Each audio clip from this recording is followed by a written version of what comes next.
Well, look who's here from the Foundation for Individual Rights and Education, New York Post columnist Rikki Schlott.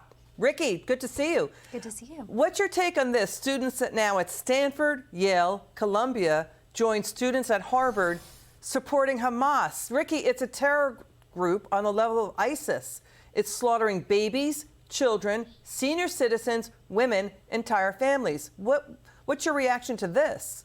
I mean, it's horrendous to see that there are 33 student organizations at Harvard, which is arguably our most prestigious university in this country, who've said that they hold the Israeli regime entirely responsible for the unfolding violence. I mean, it's absolutely shocking to see more and more student groups piling on. And I have to say, like, as somebody who's a member of Gen Z, who's 23 years old, who follows a bunch of my friends on Instagram, it's shocking to see these parallel realities as I see kids that I knew in the same classrooms, half of whom are posting the images of the grotesque violence and terrorism that's taking place, and the other half of whom are posting their support for Palestine and for Hamas and for the people who have perpetrated these unthinkable crimes against civilians. You know, Harvard's president, Rikki, again criticized for not condemning those student groups who back Hamas. Former Treasury Secretary and former Harvard President Larry Summers says he's, quote, sickened by their silence. He feels alienated from the school.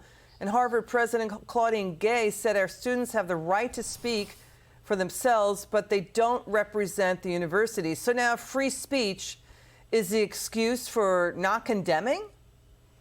Well, so the president did today say that they view it as terrorist atrocities. Unfortunately, I think those of us who are champions of free speech are put in often a really uncomfortable situation where it's even the most detestable speech needs to be upheld as someone's right to express it, but that does not protect them from the fact that we should all be very vociferously condemning the fact that there are 40 babies that are dead, nearly a dozen Americans, more than 1,000 civilians right now. And so that just because they do have free speech does not protect them from rightfully being condemned for standing behind a terrorist organization. You know, so the websites of the most prestigious university in the country, they're posting about climate change, about Sustainability Week, nothing about what Israel says is the greatest slaughter of Jews since the Holocaust. I mean, you know, the author Jennifer Say, she formerly was with Levi Strauss. She's tweeted that universities, corporate DEI departments, leftist activists now euphemize murders and violence as just, quote,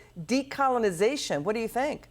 Yeah, I mean, I think these schools have completely set a precedent in which they've commented very publicly and very forcefully in a knee-jerk way, especially during 2020 with the Black Lives Matter rallies, or they've donated enormous amounts of money. And they've set the precedent that organizations and colleges apparently are entities with opinions, and it's really terrifying to see just how silent so many of them have been, or at least how ambiguous so many of them have been in condemning. Look what they get upset about. They think misgendering should be a crime. Absolutely. But raping and murdering and parading dead, innocent women's bodies around, saying that's what they deserve? I mean, they spoke a lot about social justice, about Ukraine.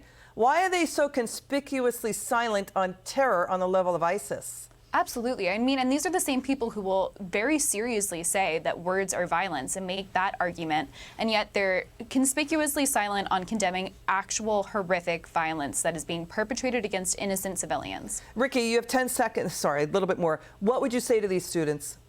I mean, I would say actually open your mind and do your homework and get outside your little social media crevice, because it's really disturbing to see these parallel realities unfold, and it's just a testament to how polarized we are today because of social media. Got it. Rikki Schlott, we hope to read more of what you write. We love what you write. You're very, very smart, very clear and spoken with a lot of clarity there. It was really good stuff. Thank you for that terrific interview, Rikki Schlott.